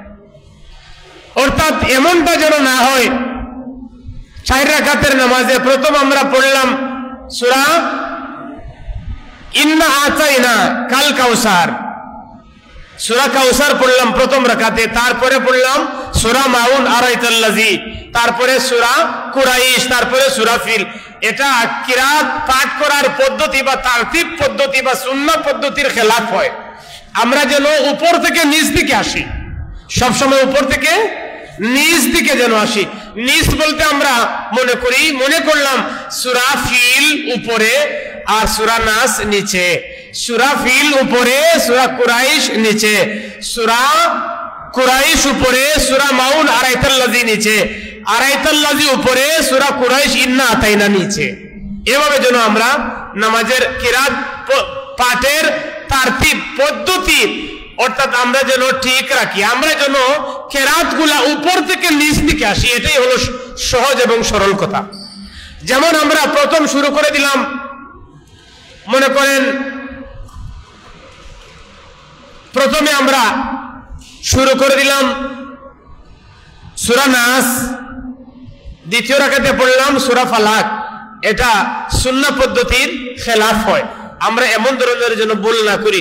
তবে কেউ যদি বেখেয়ালে করে ফেলে নামাজ আদায় হবে, নামাজ হবে না এমনটা নয়, তবে সুন্নাহ পদ্ধতির খেলাফ হবে। 13 নম্বর, প্রত্যেক রাকাতের ওয়াজিবগুলোর তারতিব ঠিক রাখা। এই যে এখানে যে ওয়াজিবাতগুলোর আলোচনা করেছি, যেমন করেছি আমরা সূরা ফাতিহা, তারপরে সূরা ফাতিহার সাথে সূরা মিলানো, বা আমরা রুকু সেজদায় দেরি করা, রুকু সেজদা হইতে খাড়া হওয়া, দুই সেজদার মধ্যখানে স্থিরভাবে বসা, রুকু থেকে দাঁড়িয়ে খাড়া হওয়া, এই সকল পদ্ধতির তারতিব যেন আমরা ঠিক রাখি, যেন কোনো ধরনের তাড়াহুড়া না করি। যেমন রুকু থেকে খাড়া হয়ে সোজা হওয়ার আগেই আপনি সেজদায় চলে যাওয়া, এটা ওয়াজিব ভঙ্গ করা, ওয়াজিবের তারতিব পদ্ধতি ভঙ্গ করা, এটা যেন আমাদের না ঘটে। তারপরে বিতিরের নামাজে আমাদের জন্য 14 নম্বরটা হচ্ছে বিতির নামাজে আমরা দোয়ায়ে কুনুত পড়া। কি পড়া? নামাজের ভিতরে দোয়ায়ে কুনুত পড়া, আল্লাহুম্মা ইন্না নাস্তাইনুকা। এখন এটা আমি বলে রাখি, এটা হয়তো অনেক আগে আমরা শিখেছি, অনেক ভাই বয়স্ক হয়ে গেছেন, মুরব্বী আছেন যাদের এটা এখন আর পারেন না, তাহলে উনি কিভাবে পড়বেন? আল্লাহুম্মা ইন্না নাস্তাইনুকা ওয়া নাস্তাগফিরুকা ওয়া নু'মিনু বিকা, এটা যারা আমরা জানি আমাদের জন্য সহজ, কিন্তু যারা জানেন না, এখন এই বয়সে মুখস্থ করা অনেকটা কঠিন। এখন উনি কি নামাজ হবে না বা কিভাবে আদায় করবেন, এটা তো কোনোদিন জিজ্ঞাসা কেউ করে না, শরমের কারণে, লজ্জার কারণে। কিন্তু এটা দোয়ায়ে কুনুত ওয়াজিব, এটা তরক করলে তো নামাজের ওয়াজিব ভঙ্গ হয়, যার কারণে নামাজ নাও হতে পারে, অর্থাৎ নামাজ হচ্ছে না। তাহলে তিনি আল্লাহুম্মা ইন্না নাস্তাইনুকা, এখানে কঠিন শব্দাবলী আছে, যার কারণে তিনি এখন কি করবেন পারতেছেন না। এখন তার জন্য শরীয়তে ইসলামী একটা সহজ ফয়সালাও তো দিয়েছে। তবে যারা কোরআন তিলাওয়াত জানেন আর জানেন না, কমি বেশি সবার আলেম উলামাদের কাছ থেকে বিভিন্ন দোয়া দুরুদ শিখতে শিখতে কোরআনে বর্ণিত কিছু দোয়া মুখস্থ হয়ে গেছে। যেমন রব্বানা আতিনা ফিদ দুনিয়া হাসানাতাও ওয়া ফিল আখিরাতি হাসানা ওয়া কিনা আযাবান নার, রব্বানা যালামনা আনফুসানা ওয়া ইল্লাম তাগফির লানা ওয়া তারহামনা লানাকুনান্না মিনাল খাসিরিন। দেখেন এই ক্লাসগুলা কিন্তু খুব জরুরি। যারা অংশগ্রহণ করতেছেন না তারা বুঝতেছেন না যে এখানে আসলে কি আলোচনা করা হচ্ছে। হয়তো তিনি আল্লাহুম্মা ইন্না নাস্তাইনুকা দোয়ায়ে কুনুত জানেনই না, এবং এর বিপরীতে কি করতে হয় সেটাও তিনি জানতেছেন না। এখন ওনার নামাজের ব্যাপারটা কত কঠিন হয়ে দাঁড়ালো। আমরা দুরূদ শরীফ পড়ি, সাল্লাল্লাহু আলা সাইয়্যিদিনা ওয়া মাওলানা মুহাম্মদ। ওখানে এলাইন ছাড়ো, তুমি দেন এলাইন ছাড়ো, ওবাদিয়া খেয়াল করো, সাল্লাল্লাহু আলা সাইয়্যিদিনা ওয়া মাওলানা মুহাম্মদ ওয়া আলা আলিহি ওয়া আসহাবিহি ওয়া সাল্লাম। নামাজের ওয়াজিবগুলোর মধ্যে 14 নম্বর সিরিয়ালে আনা হয়েছে দোয়ায়ে কুনুত পাঠ করা বিতিরের নামাজে। এখন তিনি আল্লাহুম্মা ইন্না নাস্তাইনুকা ওয়া নাস্তাগফিরুকা, এই দোয়াটা ওনার জানা নেই, এমত অবস্থায় তিনি কি করবেন? কোরআনে বর্ণিত কোন আয়াত বা কোন দোয়া হিসাবে যেগুলা আছে, ওগুলা যদি কোরআনে বর্ণিত কোন দোয়া যদি তিনি তিলাওয়াত করে ফেলেন, দোয়ায়ে কুনুতের বিপরীতে আল্লাহুম্মা ইন্না নাস্তাইনুকা, হয়তো ওনার শুদ্ধভাবে জানা নাই বা মোটেও জানা নাই, এমত আলোতে তিনি যদি পাঠ করে ফেলেন তৃতীয় তাকবীর বিতিরের নামাজে দেওয়ার পরে সূরা ফাতিহার পরে আল্লাহু আকবার বলা হয়, তারপরে দোয়ায়ে কুনুত পাঠ করার কথা। এখন উনার জানা নেই। এখন যদি তিনি কোরআনে বর্ণিত অসংখ্য দোয়ার মধ্যে যে কোনো দোয়া বা আমাদের সহজে জানা যেগুলো আছে, রব্বানা আতিনা ফিদ দুনিয়া হাসানা ওয়া ফিল আখিরাতি হাসানা ওয়া কিনা আযাবান নার, ربنا ظلمنا أنفسنا وإن لم تغفر لنا وترحمنا لنكونن من الخاسرين। কোরআনে বর্ণিত দোয়া সমূহের মধ্যে কোন দোয়া সূরা অর্থাৎ দোয়ায়ে কুনুতের বিপরীতে পাঠ করে নিলে ওই ব্যক্তির দোয়ায়ে কুনুতের বদলা এই দোয়া পাঠ করার কারণে তার বিতির নামাজের ওয়াজিব আদায় হয়ে যায়, অর্থাৎ বিতিরের নামাজটা উনার আদায় হয়ে যায়। সুবহানাল্লাহ। তাহলে আমরা কি জানলাম? আমরা দোয়ায়ে কুনুত জানা না থাকলে কোরআনে বর্ণিত কোন দোয়ার মাধ্যমে দোয়ায়ে কুনুতের বিপরীতে আমরা কোরআনে বর্ণিত দোয়া তিলাওয়াতের মাধ্যমে বিতিরের নামাজ সমাপ্ত করতে পারবো, এতে কোনো অসুবিধা নেই। তবে এটা আমাদের দোয়ায়ে কুনুতটা জেনে নেওয়ার দরকার। সবাই চেষ্টা করতাম যেন আমরা এটা শিখতে পারি। তবে একটা সলিউশন, একটা সমাধান তো আছে। সমাধান এটা অনেকে দোয়া আমরা করতে করতে মুখস্থ হয়ে গেছে, এগুলা যেন আমরা পড়ি।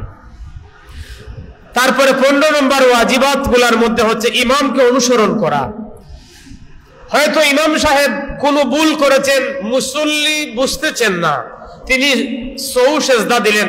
এখন হয়তো ইমাম জোরে তিলাওয়াত করলে ভুলটা কোনো একজন ব্যক্তি যদি শুধরিয়ে দেন তাহলে সব মুসল্লির জানা হয়, কিন্তু ইমাম আস্তে আস্তে তিলাওয়াত করতেছেন, যে কোনো একটা ফরজ উনার ভঙ্গ হয়ে গেছে, এখন মুসল্লি টের পাচ্ছেন না। এখন ইমাম সাহেব সহু সেজদা দিলেন। এখন মুসল্লি ইমাম সাহেব তাশাহুদ পড়ার পরেই তো আল্লাহু আকবার বলে সহু সেজদাতে যাবেন। এখন মুসল্লি যদি বলে আমি যাব না, তাহলে তো এই মুসল্লির নামাজ হবে না। অর্থাৎ 15 নম্বর ওয়াজিব গুলার মধ্যে হচ্ছে ইমামকে অনুসরণ করা। ইমাম সাহেব যা করবেন মুসল্লি তাই করবে। 16 নম্বর নামাজের সেজদার আয়াত পাঠ করলে তিলাওয়াতের সেজদা আদায় করা। যেমন এটা সাধারণত আমাদের রমজান মাসে আমরা যে নামাজ আদায় করি, রমজান মাসে তারাবির নামাজ যে আমরা আদায় করি, খতম তারাবি হলে ইমাম সাহেব যিনি খতম তারাবির ইমাম যিনি, তিনি নামাজ শুরুর আগে বলে দেন দ্বিতীয় রাকাতের প্রথম রাকাতে বা অর্থাৎ প্রথম রাকাতে বা দ্বিতীয় রাকাতে কি আছে, সেজদার আয়াত পাঠ করা হবে। আপনারা সেজদা দিতে হবে, সেজদায়ে তিলাওয়াত যেটি এটা দিতে হবে, অর্থাৎ এটা দিতে হবে। কেউ যদি নামাজের ভিতরে সেজদার আয়াত তিলাওয়াত করে ফেলেন তাহলে তিনি তিলাওয়াত আয়াত শেষ করা মাত্র রুকু ছাড়াই সোজা কোথায় চলে যাবেন, সেজদায় চলে যাবেন। সোজা তিনি সেজদায় চলে যাবেন। অর্থাৎ তিলাওয়াতে সেজদার জন্য রুকুর প্রয়োজন নাই, রুকু করে সেজদা দেওয়ার প্রয়োজন নাই। তিলাওয়াতে সেজদার বেলায় যখন তিলাওয়াত সেজদার আয়াত শেষ হবে তখন ইমাম সাহেব আল্লাহু আকবার বলে সোজা সেজদায় চলে যাবেন, তারপরে উঠে বাকি কেরাত এবং রুকু সেজদা আদায় করবেন। এটি হচ্ছে আমাদের জন্য গুরুত্বপূর্ণ। এখন আমরা যে বিষয়টাকে আমরা আলোচনা করব খুব অল্প সময়ে, আমাদের সময় কমে গেছে, বেশি সময় নেই, সর্বোচ্চ 20 মিনিট আছে। এখন আমরা যেটা করব সেটি হচ্ছে নামাজের সুন্নাহ পদ্ধতি কিছু আছে, এগুলো আমরা আলোচনা করেই নামাজ আদায়ের পদ্ধতিতে আমরা চলে যাব। দুরূদ শরীফ পড়ি, সাল্লাল্লাহু আলা সাইয়্যিদিনা ওয়া মাওলানা মুহাম্মদ ওয়া আলা আলিহি ওয়া আসহাবিহি। আমরা নামাজের সুন্নাত পদ্ধতিগুলোর মধ্যে আমরা যেটি প্রথমে জানবো, নামাজের সুন্নাহ, নামাজের ভিতরে সুন্নাহ মুআক্কাদা, সুন্নতে মুআক্কাদা 12টি। কতটি? 12টি। এর মধ্যে প্রথমে 2 হাত উঠানো, যেমন আল্লাহু আকবার বলা। কি বলা?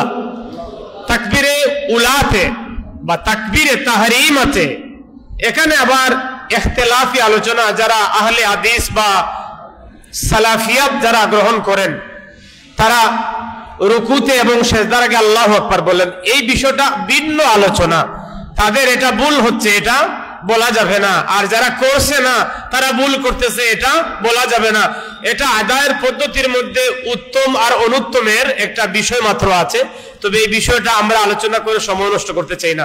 মনে করি আমরা প্রথমে তাকবীরে উলাতে আল্লাহু আকবার বলি, বলার পরে আমরা সানা পাঠ করি। তাহলে প্রথমে হলো 12টি নামাজের মধ্যে সুন্নতে মুআক্কাদা, যেগুলো ওয়াজিবের পাশাপাশি হুকুম, এগুলোর মধ্যে প্রথমে 2 হাত উঠানো, আল্লাহু আকবার বলা। কি বলা? আল্লাহু আকবার বলা। তারপরে 2 হাত বাঁধা, তারপর সানা পাঠ করা, তিলাওয়াতের আগে আউযু বিল্লাহ পড়া, বিসমিল্লাহ পড়া, আলহামদুলিল্লাহ পড়া, তারপরে আমিন বলা। কি বলা? আমিন বলা। তারপরে 7 নম্বরে হচ্ছে প্রত্যেক উঠা ও বসায় আল্লাহু আকবার বলা, তাকবীর বলা। রুকুতে এবং সিজদায় উঠা বসার সময় তাকবীর বলা। তারপরে রুকুর তাসবিহ পড়া, তারপর রুকুর তাসবিহ পড়ার পরে আবার কি সামি আল্লাহু লিমান হামিদা বলা, তারপরে রাব্বানা লাকাল হামদ, এটা অতিরিক্ত সুন্নাহ পদ্ধতি। তারপরে সিজদার তাসবিহ পড়া, 11 নম্বর দুরূদ শরীফ পড়া, আর 12 নম্বর দুআয়ে মাসুরা পড়া, আল্লাহুম্মা ইন্নী যালামতু নাফসি যুলমান, এটা বলতেছি। এখন আমরা যে বিষয়টাতে আমরা হাত দিব সেটি হচ্ছে আমরা নামাজ আদায়ের পদ্ধতি। এটি বসে বললে কঠিন হবে, এটি দাঁড়িয়ে বললে আমাদের জন্য সবার দেখার সুবিধা হবে। এর জন্য দাঁড়িয়ে গেলাম। আমরা এখানে যারা আছি সবাই আমরা পুরুষ মানুষ। সবাই কি পুরুষ মানুষ না মহিলা? সবাই পুরুষ মানুষ। গভীর মনোযোগ, আমরা সবাই একটু খেয়াল করি। আমরা প্রথমে আমরা দাঁড়াবো। কিসে দাঁড়াবো? নামাজ আদায় করার জন্য। নামাজ আদায়ের বেলায় বর্তমানে বিষয়টা একটু জটিল হয়ে গেছে। কোন বিষয়টা জটিল হওয়ার বিষয়টা হলো, কেউ কেউ 2 পা অনেক দূরে রাখেন, অর্থাৎ কাঁধ বরাবর রাখেন। কাঁধ 2 কাঁধের গ্যাপ যতটুকু, কিছু ব্যক্তি 2 পাকে ততটুকু গ্যাপ করে দাঁড়ান। তবে যুগ যুগ ধরে আমরা যেহেতু মাযহাবে হানাফি অনুসরণ করি আর আমাদের সংখ্যাধিক্য বেশি, অতএব আমরা এ বিষয়ের উপরেই আমরা আলোচনা করি। বলতেছি না যারা 2 পা 2 কাঁধ বরাবর অনুসরণ করে দাঁড়ায়, অনেক ফাঁক করে, তাদের নামাজ হচ্ছে না, এটা আমরা বলতে পারার অধিকার রাখি না, যেহেতু এটারও বর্ণনা আছে। তবে আমাদের মাযহাবের ইমাম যিনি, ইমাম নুমান বিন সাবিত রাদিয়াল্লাহু আনহু, যার পরিচিতি নাম ইমাম আবু হানিফা রাহমাতুল্লাহি আলাইহি, তিনি এবং সকল ইমাম মুজতাহিদগণ, ফুকাহাগণ, তারা বিভিন্ন কিতাবের বর্ণনায় কোরআন হাদিসের আলোকে সাহাবায়ে কেরামের মধ্য থেকে ইমাম আজম আবু হানিফা রাহমাতুল্লাহ আলাইহি 12 জন রাসূলুল্লাহর সাহাবীকে শিক্ষক হিসাবে গ্রহণ করেছেন, তাদের সান্নিধ্য তিনি লাভ করেছেন, তাদের পেয়েছেন। তো তিনি এ বিষয়ের উপরে নামাজের দাঁড়ানোর পদ্ধতিটা প্রসঙ্গে তিনি যা বলেছেন আমরা সেখান থেকে আমরা বলবো, আর এটি আমাদের জন্য সহজ হয়। যেমন আমরা 2 পায়ের মধ্যখানে যার যার বডির মাপ অনুযায়ী যে পর্যন্ত দাঁড়ালে সুবিধা হয়, তবে কমপক্ষে যেন 4 আঙ্গুল ফাঁকা থাকে। কত আঙ্গুল? 4 আঙ্গুল। এভাবে কমপক্ষে যেন 4 আঙ্গুল ফাঁকা থাকে, আমরা যেন কমপক্ষে এভাবে যেন দাঁড়াই। তারপরে আমাদের পায়ের গোড়ালি, যেটাকে আমরা মুড়া বলি, গোড়ালি এবং পায়ের আঙ্গুলগুলা যেগুলো আছে এগুলা যেন পুরাপুরি কিবলামুখী থাকে। গোড়ালি যেদিকে, গোড়ালু থেকে আমাদের পায়ের আঙ্গুল যেন কি থাকে? সোজা থাকে। এখন আপনি পায়ের আঙ্গুলের অংশ একদিকে আর গোড়ালি আরেক দিকে দিয়ে যদি দাঁড়ান, তাহলে এটা আপনার নামাজে ভালো করে দাঁড়ানো হলো না। আপনার 2 পা গোড়ালি যেদিকে, মোড়া এবং পায়ের আঙ্গুলি সোজা বরাবর করে আপনি দাঁড়াবেন। এভাবে যদি এভাবে দাঁড়ান তাহলে এটা উল্টা হয়ে যায়, আপনার পায়ের আঙ্গুল কিবলামুখী থাকে। এভাবে আমরা কি করব? দাঁড়াবো, এবং আমরা যেন কিবলামুখী হই সম্পূর্ণরূপে। 2 নম্বরে আমাদের জন্য জরুরিয়াত হলো, আর এটা এই আমলটা ফরজ, নামাজের ভিতরে বাহিরে শহরে বন্দরে গড়ে দুয়ারে বাজারে সব জায়গায় টাকনুর উপরে কাপড় পরিধান করা এটা সুন্নত না ফরজ? না, সবার মনে জানা নেই। টাকনুর উপরে প্যান্ট পায়জামা লুঙ্গি পরিধান করা সুন্নত না ফরজ? ফরজ। সবাই বলতে হবে সুন্নত না ফরজ? যে ব্যক্তি হাদিস শরীফের বর্ণনা এটা আলোচনা করলে অন্যদিকে ওয়াজ চলে যাবে। যে ব্যক্তি টাকনুর নিচে প্যান্ট পায়জামা লুঙ্গি পরিধান করবে তার এই অংশ জাহান্নামের আগুনে পোড়ানো হবে। অন্য হাদিসের বর্ণনায় পাওয়া যায় ওই ব্যক্তির পায়ে লোহার জিঞ্জির, আগুনের জিঞ্জির পরিধান করে দেওয়া হবে। তখন তার কষ্ট লাগবে না সুখ লাগবে? জাহান্নামের আগুনে পোড়ানো হবে। এটা নামাজের ভিতরে বাহিরে, শহরে বন্দরে বাজারে, আত্মীয়র বাড়িতে, শ্বশুর বাড়িতে, নিজের বাড়িতে, গড়ে দুয়ারে, সমাজে যেখানে যাবেন সর্বা অবস্থায় টাকনুর উপরে প্যান্ট পায়জামা লুঙ্গি পরিধান করা ফরজ। তা আমাদের যদি কোনো ব্যক্তি কি করে টাকনুর নিচে প্যান্ট পায়জামা লুঙ্গি রেখে যদি নামাজ আদায় করে তাহলে এই ব্যক্তির কথা আহসানুল ফতোয়া ৩য় খণ্ডে 296 পৃষ্ঠায় এবং ফতোয়া শামীর প্রথম খণ্ডে 405 নম্বর পৃষ্ঠায় বলা হয়েছে ওই ব্যক্তির নামাজ বাতিল হবে।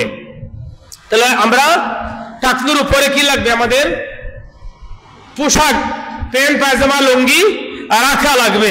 তারপরে আমাদের কাতার সোজা করতে হবে। আমাদের কাতার কি করতে হবে? সোজা। আমাদের মুয়াজ্জিন সাহেব তো বলেন কাতার সোজা করেন বা সফ সোজা করেন। এ মর্মে নবী করিম সাল্লাল্লাহু আলাইহি ওয়াসাল্লাম বুখারী শরীফের প্রথম অর্থাৎ বুখারী শরীফের প্রথম খণ্ডে 100 পৃষ্ঠাতে হাদিস বর্ণিত আনাস ইবনে মালিক রাদিয়াল্লাহু আনহু قال قال رسول الله صلى الله عليه وسلم اقيموا صفوفكم وترصوا رواه البخاري। নবী করিম সাল্লাল্লাহু আলাইহি ওয়াসাল্লাম থেকে বর্ণিত হাদিসে তিনি বলেন যে তোমরা কাতার সোজা করে গায়ে গায়ে মিলিয়ে দাঁড়াও। তে আমরা মধ্যখানে আদাত এক হাত এভাবে আমরা রাখি। কেউ যদি আমাদের বডির পাশে এসে দাঁড়ায় আমরা বলি একটু সরো, অথচ রাসূলুল্লাহ বলেছেন যখন নামাজে দাঁড়ানো হবে তখন আমরা সব কি করব? সোজা করব। সোজা করার পদ্ধতি সব মানুষের তো দেহের অবস্থানটা সমান নয়, কেউ লম্বা কেউ খাটো। তো এখানে ধরে নেওয়া হয়েছে প্রত্যেকের পিছনের অংশটা অর্থাৎ গোড়ালি যেটা মোড়া যেটা এটা যেন সবার কি থাকে? সোজা থাকে। যদি আমাদের এই মোড়াটা যদি সবার মোড়ার সাথে খেয়াল করে দাঁড়িয়ে যায় তাহলে সব একদম সোজা হয়ে যায়। এর জন্য রাসূলুল্লাহ বলেছেন কি আকিমু সুফুফাকুম ওয়া তারাসসু, তোমরা নামাজে যখন দাঁড়াবে তখন সব সোজা করে দাঁড়াও। কি করে দাঁড়াও? রাসূলুল্লাহ বলেছেন সব তোমরা সোজা করে দাঁড়াও। সোজা করে সব দাঁড়িয়ে নামাজ আদায় করতেই হবে। তাহলে এটা আমরা পাইলাম। তারপরে আমরা পরবর্তী যেটা নামাজের সময় আমরা কমপক্ষে কি করা? কবজি পর্যন্ত হাত ঢাকা। কবজি চিনেন তো? এটা এটা এটা যেন লম্বা হয়। তবে আইম্মায়ে কেরামগণ আরো এটা সুন্নাহ পদ্ধতি, তো এটা তো আগে বলে ফেলেছি। কেউ যদি টাকনুর উপরে রাখে নামাজ হবে কমপক্ষে অর্থাৎ মানে কুনের উপরে যদি তাকে নামাজ হবে কমপক্ষে কুইনের নিচে হওয়া জরুরি। আর সুন্নাহ পদ্ধতি হলো একদম এই যে আমাদের কবজি পর্যন্ত এভাবে রাখা। তারপরে আমরা মনে করলাম নিয়ত করলাম, যেমন এখন আমরা এশার নামাজ আদায় করব, এশার নামাজের নিয়ত করলাম। এশার নামাজের নিয়তের মধ্যে আমরা যখন আমরা আল্লাহু আকবার বলবো তখন আমাদের হাত কতটুকু পর্যন্ত উঠাবো এবং এই হাতটা উঠানোর পরে আল্লাহু আকবার বলার পরে হাতটা আমরা বাঁধবো কিভাবে এটা আমাদের জানার দরকার আছে না? জানার দরকার। আমার দিকে খেয়াল করেন সবাই। আমরা আল্লাহু আকবার বলবো, আমাদের হাতের তালু এগুলাকে তালু বলে, এগুলাকে কিবলামুখী করে রাখবো। আর হাত আমরা উঠাবো এইভাবে নয়, আমরা আমাদের কানের লতি যেটা আছে কানের লতি বরাবর হাত উঠাবো। তবে এখানে সহজে উঠানোর পদ্ধতি হিসেবে সহজ করার জন্য বলা হয়েছে কমপক্ষে এই দুইটা বৃদ্ধাঙ্গুলি যেন কানের লতি বরাবর থাকে। এভাবে যেন আমরা কিবলামুখী করে আল্লাহু আকবার যেন বলি, এভাবে আল্লাহু আকবার আমরা যেন আল্লাহ, আমাদের দুই হাতের তালু যেন কি থাকে কিবলামুখী। এইভাবে নয়, এইভাবে নয়, এইভাবে নয়, আমরা এইভাবে দুই হাতে, আমাদের দুই হাতের আঙ্গুলিগুলি একত্রিত করব, আর শুধুমাত্র বৃদ্ধাঙ্গুলি দুইটাকে কানের লতি বরাবর উঠাবো, আল্লাহু আকবার আমরা বলবো। বলে আমরা আমাদের হাতটা আমরা বাঁধবো। কিভাবে বাঁধবো? এ মর্মে বলা হয়েছে, মহিলারা তো বুকের উপরে বাঁধবেন, এখন তো অনেক বাইরা বিভিন্ন হাদিসের অনুসরণের মাধ্যমে বুকের উপরে বাঁধেন, সেটা ভিন্ন কথা। এ বিষয়ে আমরা যেতে চাই না, আমরা আলোচনাকে সহজ করার স্বার্থে আমরা এ বিষয়ে আসতে চাই যে আমরা আল্লাহু আকবার, এই দেখেন আল্লাহু আকবার বলবো, দুই হাতের তালুকে কিবলামুখী করে রাখবো, বৃদ্ধাঙ্গুলি দুইটাকে অন্তত পক্ষে আমরা কানের লতি বরাবরে উঠাবো, আল্লাহু আকবার বলবো।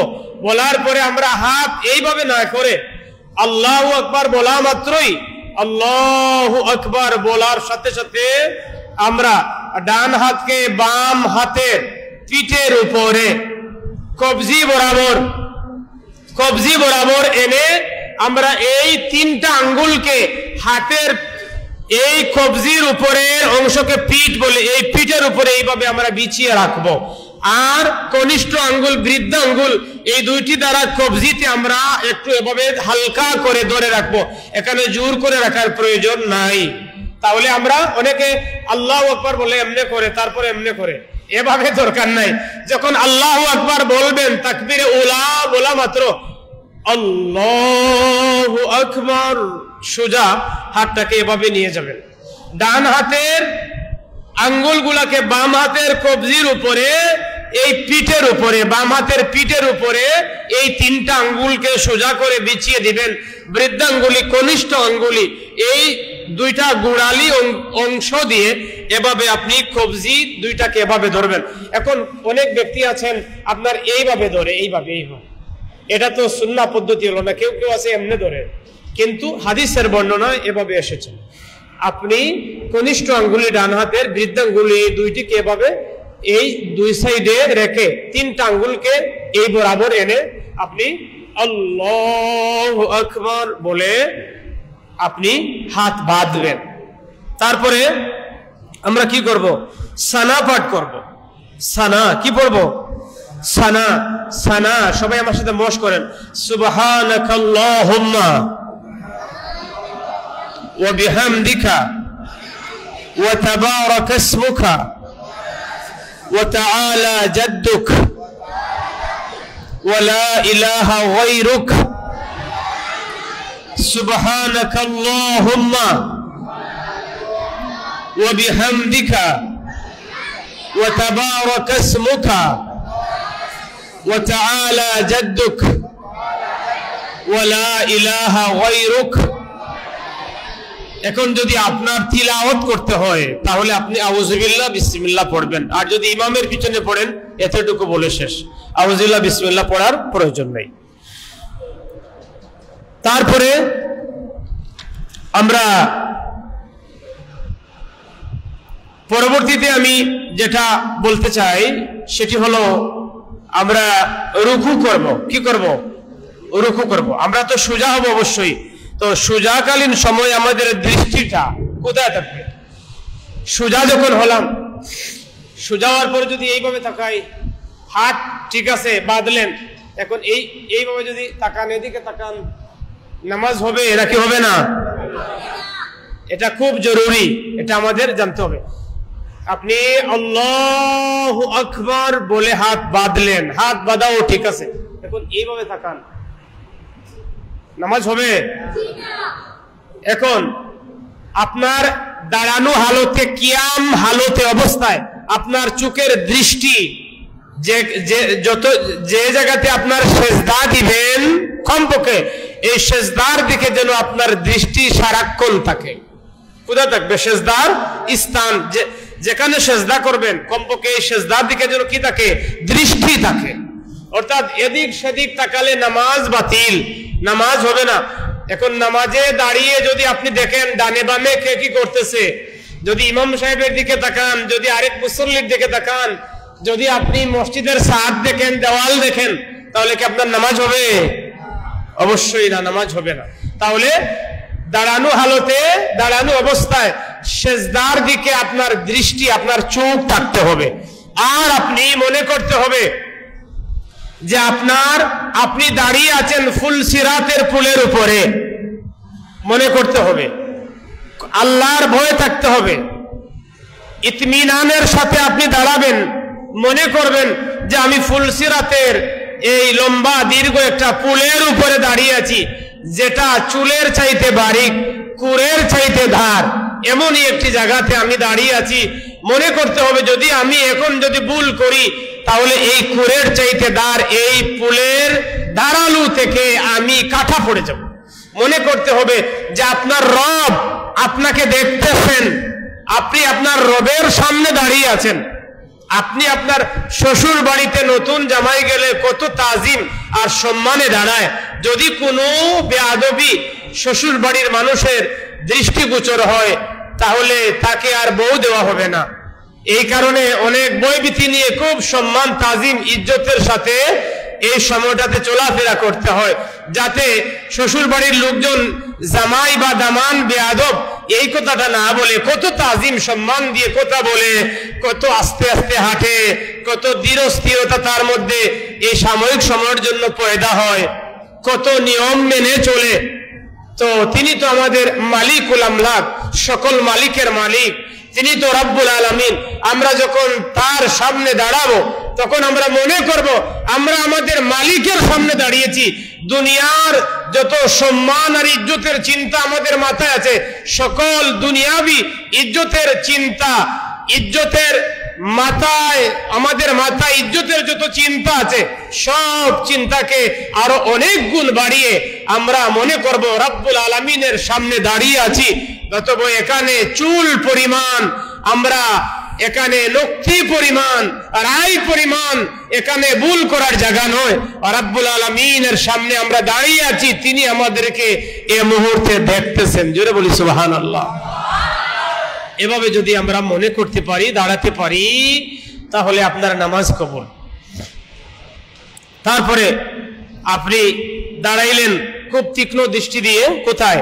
নামাজের স্থানের দিকে। তারপরে আপনি রুকুতে গেলেন, আলোচনা শেষ করে নিব।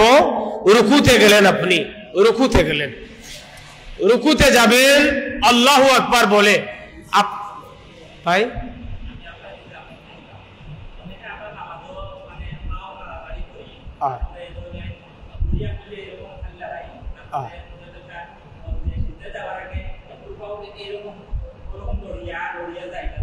জি জি, আমরা আগামী কালকে নামাজের আপনি যেটা বলছেন, এটা আমরা আগামী কালকে আলোচনায় আছে, যেটা হলো এখানে আমরা বৃহৎ স্বার্থে নাম দিয়েছি নামাজ, কিন্তু এটার আরেকটা বিষয় হলো নামাজের খুশু এবং খুদু। এটা আমরা আগামী কালকে আলোচনা করব। নামাজের খুশু এবং খুদু, এটা আমাদের কিভাবে আদায় করতে হবে, নামাজে দাঁড়ানো হালতে হাত পা নাড়ানো যাবে কিনা, চুলকানো যাবে কিনা, এক পায়ের উপরে বোর করা যাবে কিনা, তারপরে এদিক সেদিক তাকাতে পারবো কিনা, তারপরে আমরা আমাদের অপ্রয়োজনীয় হাত পা নাড়াচাড়া করতে পারবো কিনা, এই বিষয়গুলা খুশু এবং খুদু এর মধ্যে আগামী কালকের আলোচনায় আসবে। এর জন্য রেখে দিলাম, ইনশাআল্লাহ আলোচনা হবে। এখন আমরা রুকুতে যাব, আল্লাহু আকবার বলে যাব। তখন আমাদের হাঁটুর উপরে এই যে কবজির দুই পাশে যেভাবে কনিষ্ঠ আঙ্গুলি বৃদ্ধাঙ্গুলি দিয়ে ধরি, এইভাবে রুকুতে যাওয়ার সময় হাঁটুর দুই পাশে এইভাবে আপনি ধরবেন। তারপর আল্লাহু আকবার বলে যাবেন। যাওয়ার পরে আপনার গাড়, মাথা নয়, গাড় এবং কোমর লেভেল থাকা জরুরি। কিন্তু কোনো ব্যক্তির যদি কোনো কারণে অসুবিধা হয়, তিনি লেভেল মিলাতে না পারেন, সেটা ভিন্ন কথা। কিন্তু সুস্থ মানুষের জন্য কোমর এবং গাড় দুইটা যেন কি থাকে, সমানে সমান থাকে, এর প্রতি আমাদের খেয়াল রাখতে হবে। তারপরে রুকুকালীন সময়েও তিনি দুই বৃদ্ধাঙ্গুলির অগ্রভাগের দিকে খেয়াল রাখবেন, ওনার দৃষ্টিটা সেদিকে যাবে, এভাবে তিনি দাঁড়াবেন। তারপরে আমাদের আদায় পদ্ধতিগুলোর মধ্যে আরো অনেক আলোচনা রয়ে গেছে, আমরা আগামী কালকে নামাজের খুশু খুদু এবং আমরা শুরু করব তাকবীরে উলা থেকে, আবার আমরা হাত বাঁধা থেকে শুরু করব। তারপরে আমরা ক্রমান্বয়ে রুকুর তাসবিহ মশক করব।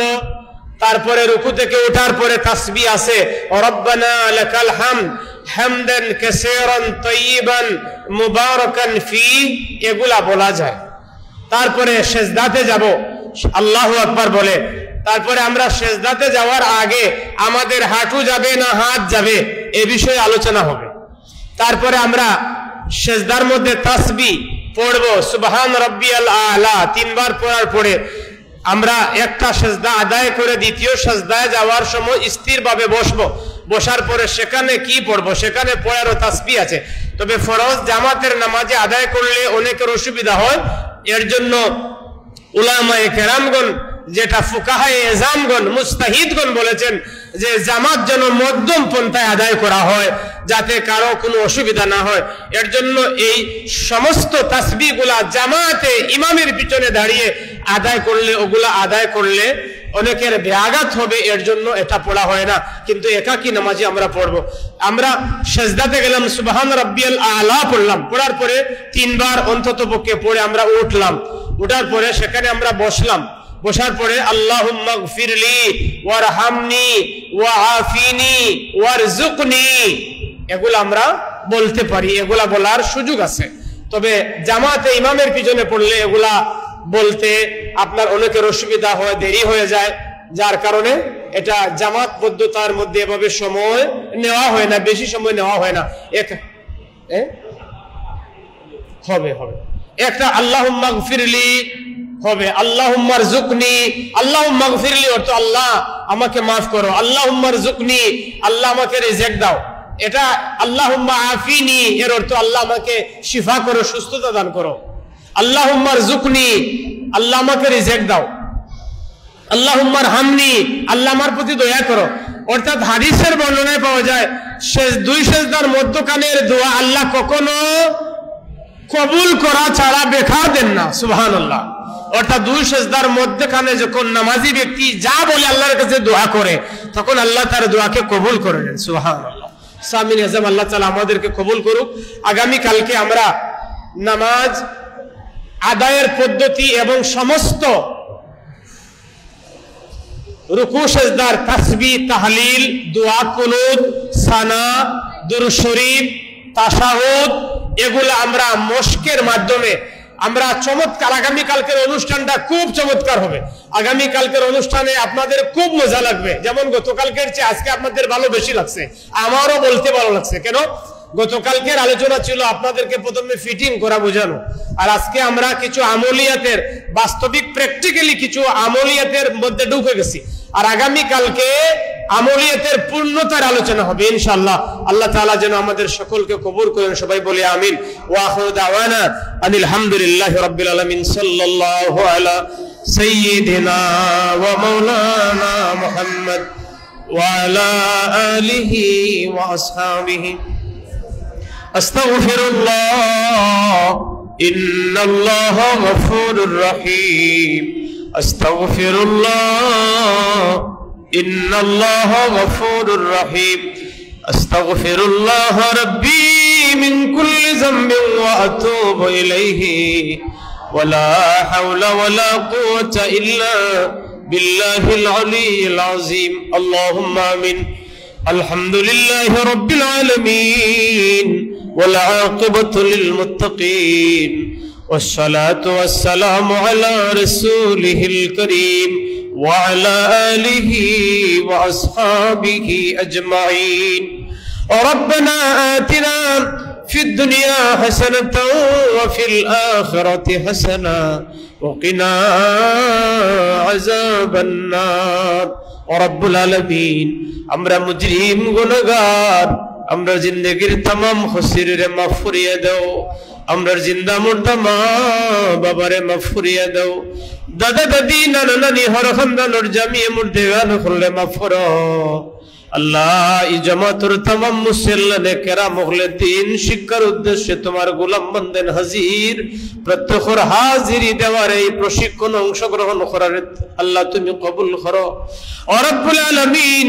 খাস করে হিলফুল ফুজুল কমিটির এই তরুণ ভাইরা বড় আশা আকাঙ্ক্ষা করিয়া ইন্তজাম করছেন, তার এই আয়োজন রে তোমার ওয়াস্তে কবুল করো আল্লাহ। এর খাতিরে আল্লাহর ওসিলায় আমরা রে শুদ্ধভাবে নামাজ আদায় করার তৌফিক আতা করো আল্লাহ। আমরার জিন্দা মুর্দা মা বাবারে মাফ করো আল্লাহ। যারা বিভিন্ন ভাবে সহযোগিতা করতে আছেন তামামর সহযোগিতারে কবুল করো। আল্লাহুম্মা গফির লানা ওয়া লিওয়ালিদাইনা রব্বিরহামহুমা কামা রব্বায়ানি সগীরা। وسلام على المرسلين والحمد لله رب العالمين.